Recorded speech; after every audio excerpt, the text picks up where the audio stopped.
जय हिंद साथियों। आपका अपने प्यारे यूट्यूब चैनल आपन रामनगरी में ढेर सारा स्वागत है। साथियों, आज हम लोग हिंदी साहित्य के महान साहित्यकार मुंशी प्रेमचंद जी द्वारा लिखित कफन नामक शीर्षक से कहानी पर चर्चा करेंगे। उस कहानी का जो मुख्य पात्र घीसू है, वो अपने छप्पर वाले घर के सामने बैठ करके अलाव ताप रहा है। रात का समय है, जाड़े का वक्त है। उसका बेटा माधव भी उसके साथ अलाव ताप रहा है। उसके घर में जो घर के नाम पर कच्ची मिट्टी की दीवार और उस पर गला हुआ छप्पर है, आड़ करने के लिए कुत्ता बिल्ली से रक्षा के लिए, सुरक्षा के लिए बांस के ट्रैक्टर का एक काम चलाऊं दरवाज़ा लगा हुआ है। उसी के अंदर घीसू की बहू, जो प्रसव पीड़ा से परेशान थी,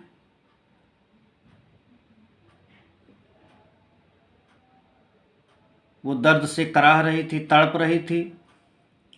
दोनों बाप बेटे बाहर बैठ करके अलाव ताप रहे थे। घीसू की शोहरत पूरे गांव में अच्छी नहीं थी।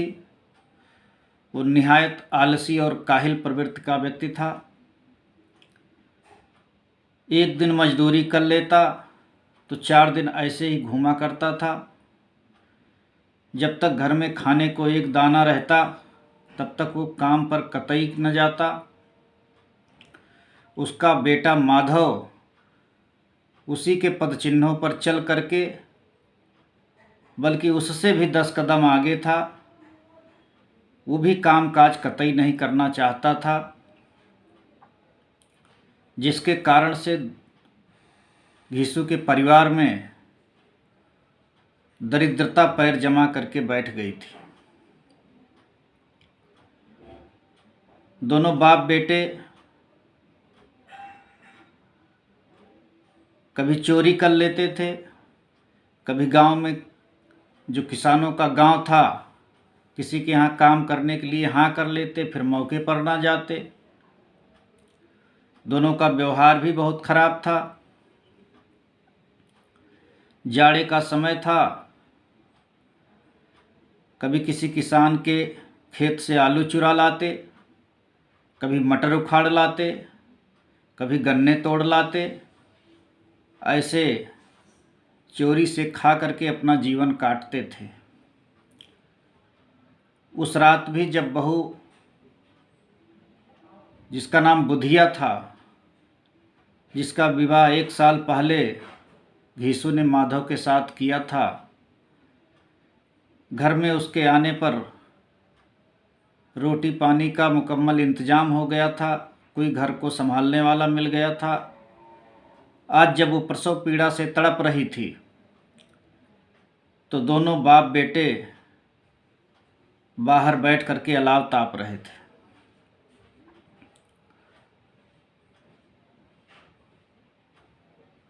घीसू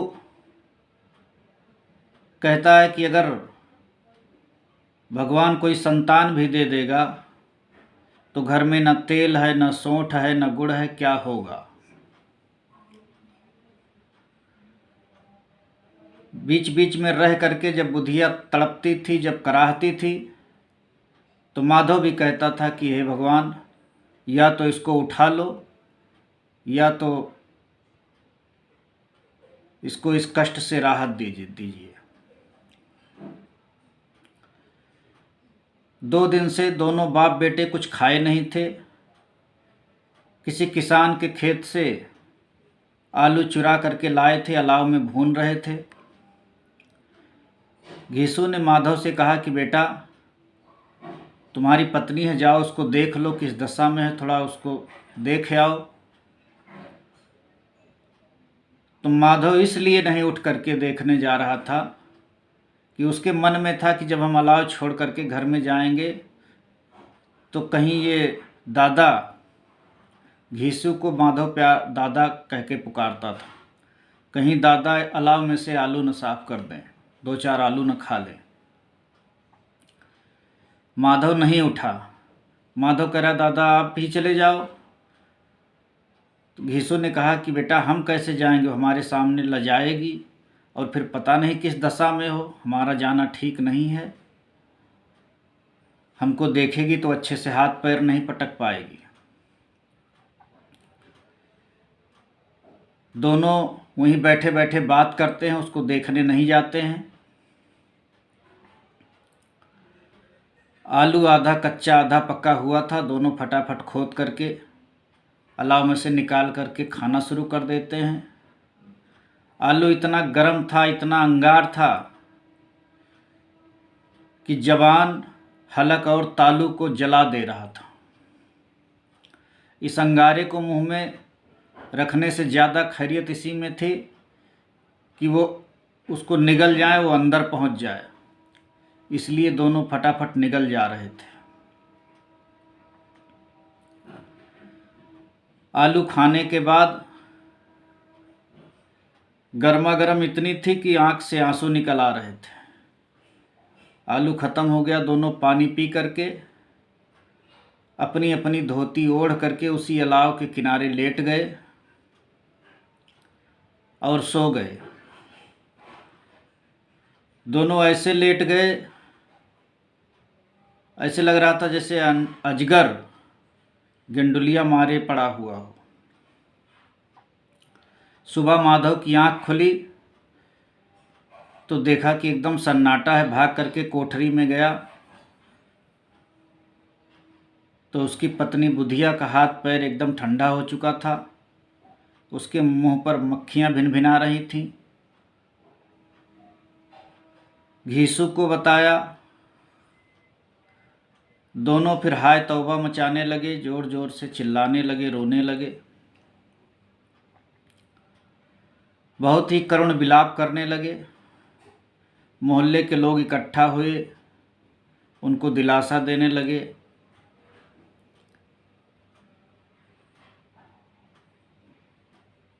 अब घीसू की बहू मर चुकी है।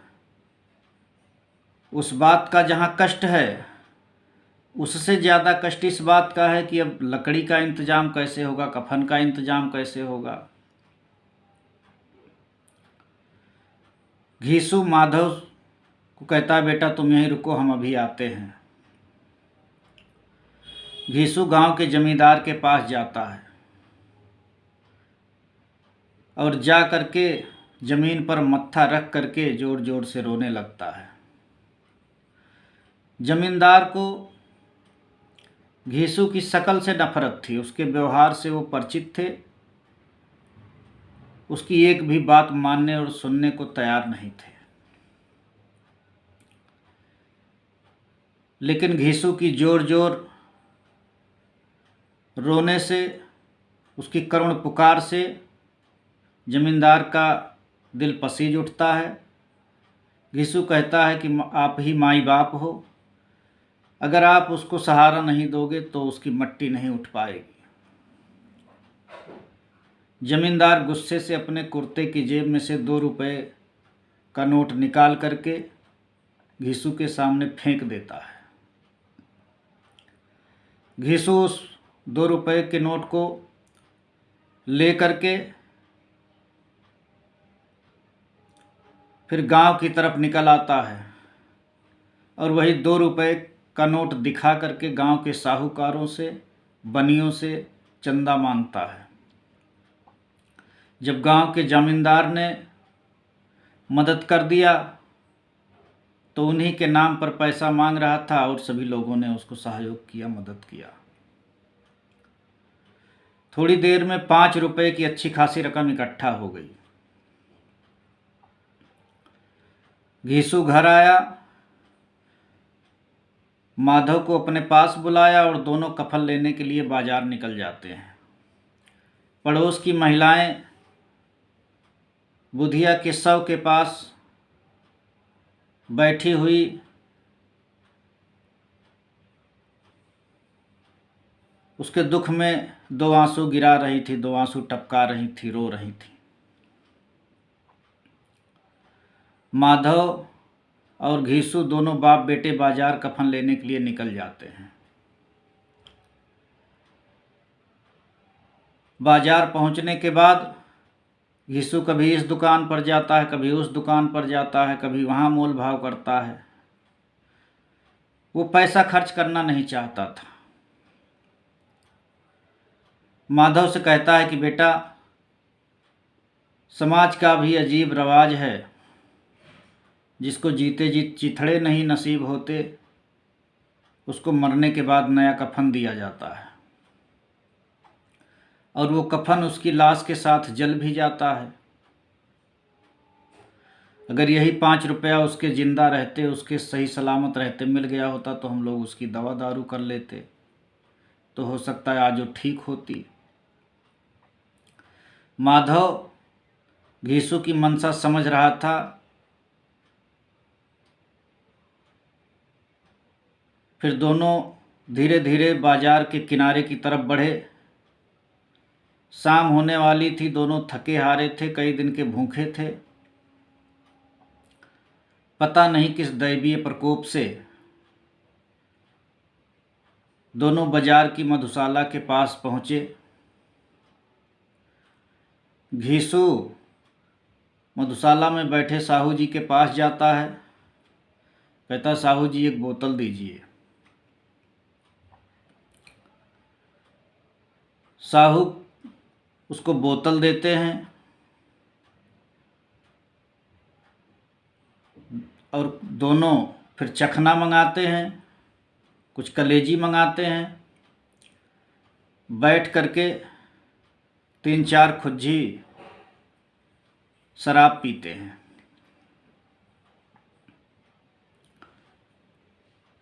घीसू 20 साल पहले गांव के ही ठाकुर के बारात गया था,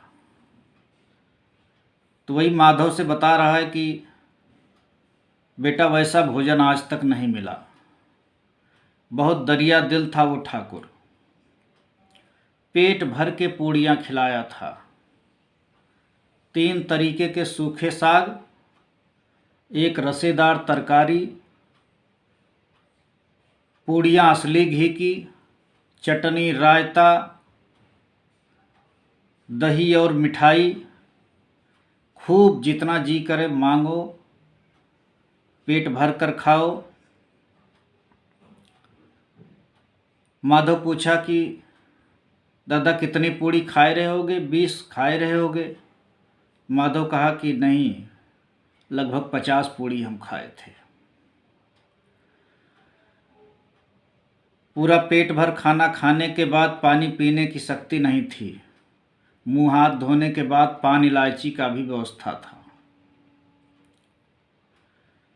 जब ये बात माधव को सुना रहा था तो माधव के मुंह में पानी आ जा रहा था। तब तक दोनों आधी बोतल खत्म कर चुके थे। फिर घीसू माधव से बगल की दुकान से चखना, तली हुई मछलियां लाने के लिए कहता है। 2 सेर पूड़ियाँ, चटनी, अचार मंगाता है और दोनों खूब पेट भर के खाना खाते हैं। दोनों का मन तृप्त हो जाता है। लोग उसको देखते हैं। दारू के ठेके के आसपास जो लोग रहते हैं, जो भीड़ रहती है, दोनों बाप बेटों को देखते हैं तो सोचते हैं कितने भाग्यशाली हैं, जो भरपेट मनपसंद खाना भी खा रहे हैं और बीच में शराब की बोतल भी रखी हुई है। उन्हें क्या पता कि ये किस काम के लिए आए थे, ये किस काम का पैसा था जो ये दोनों बाप बेटा ठेके पर बैठ करके खर्च कर रहे थे। उनको बड़ी देर से एक भिखारी देख रहा था और वो भी कई दिनों से भूखा लग रहा था, बड़ी ललचाई हुई नज़र से देख रहा था। घीसू माधव जब पेट भर जाता है तो बची हुई पूड़ियाँ, चटनी, कलेजी उस भिखारी को दे देते हैं। अपने जीवन में देने का गौरव, आनंद व उल्लास का पहली बार अनुभव कर रहे थे।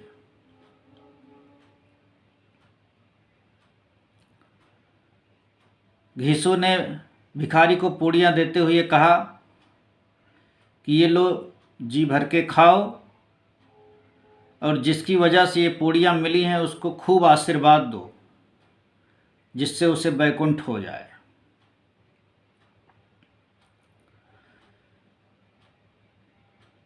माधव अपने दादा से, घीसू से पूछता है कि दादा, अगर हम लोग उसको कफन नहीं देंगे तो जब हम लोग ऊपर जाएंगे तो हमसे पूछेगी? तो घीसू कहता है कि नहीं, कुछ नहीं पूछेगी। माधव कहता है, दादा वो तो हमारी पत्नी थी, हमने उसकी मांग भरी थी, तुमसे तो नहीं पूछेगी, हमसे ज़रूर पूछेगी। घीसू कहता है, तुम हमको बेवकूफ़ समझते हो, 60 साल हमने घास नहीं खोदी है। इसी गांव के लोग जिन्होंने इतनी मदद करी है वही कफन का भी इंतजाम करेंगे।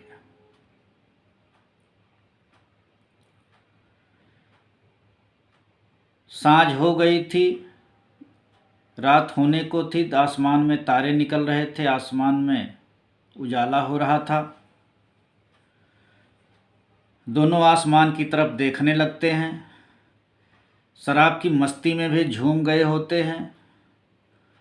माधव आसमान की तरफ देखते हुए चमकते हुए तारे को देख करके घीसू से कहता है, दादा देखो वो तारा बुधिया ही है।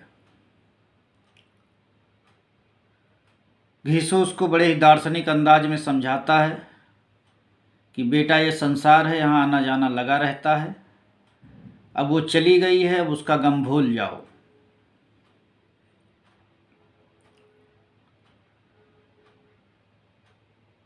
साथियों,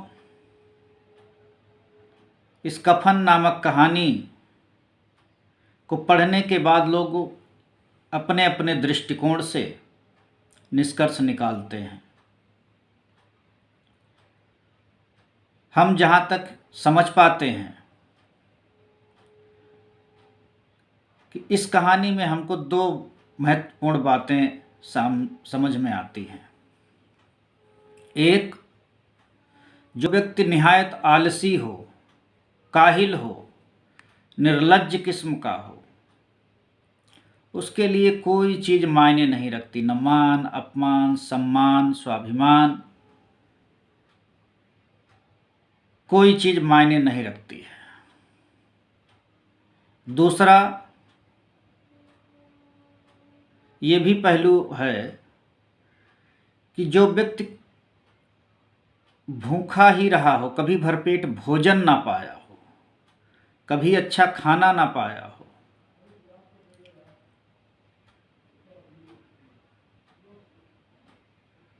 पूरा समय दिन रात खाली खाने के लिए ही सोचता रहे, उसी के जुगत में रहे, उसकी नीयत, उसकी प्रवृत्ति अच्छी होगी या खराब होगी, इस पर वो विचार नहीं कर सकता, इस तरफ उसका दिमाग ही नहीं जा सकता, उससे किसी नैतिक पूर्ण आचरण की अपेक्षा भी नहीं की जा सकती। जब व्यक्ति का पेट भरा हुआ होगा, जब उसकी पेट की भूख मिटी हुई होगी, तभी वो कोई अच्छा विचार, अच्छी चीज़ों के बारे में सोच सकता है, तभी नैतिकता के बारे में सोच सकता है, तभी उचित अनुचित के बारे में सोच सकता है। जब वो भूख से तड़प रहा होगा तो उसे उचित अनुचित का ख्याल नहीं रहेगा। उसे मान स्वाभिमान का ख्याल नहीं रहेगा। साथियों,